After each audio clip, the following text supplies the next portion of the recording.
The suitcase clicked shut, like a period at the end of a long, complicated sentence. But as I stood there, listening to the silence of the room, it also felt like the very first word of a brand new story. I remember my hand shaking as I bought that one-way bus ticket. The screen was so bright, the choices so final. That night, I checked into a cheap motel off the highway, a place where nobody knew my name, my history, or the life I had just left behind.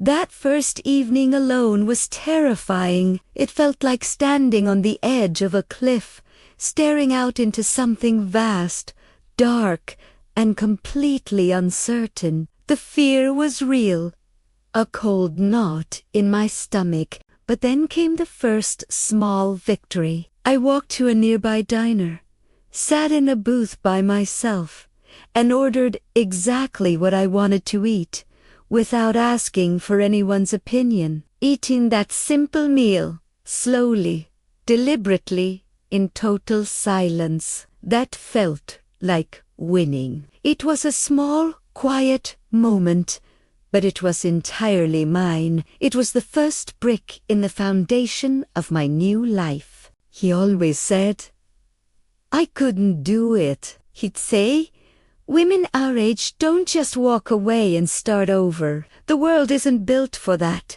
He wanted me to believe that my time for new beginnings was long gone, that I was stuck. But standing on my own, I realized he had it all wrong. The idea of restarting wasn't the scary part. In fact, it felt like taking my first full, deep breath after being underwater for years. Staying stuck, that was the real danger. Staying in a life that was slowly suffocating me, that was the thing that would have destroyed me. So, if you're listening to this and you think you're too old, too settled, or too far down a certain path to begin again, please hear me when I say this. You're not. You are exactly the right, the perfect age, because the power to restart, to rebuild, and to rediscover yourself doesn't belong to the young.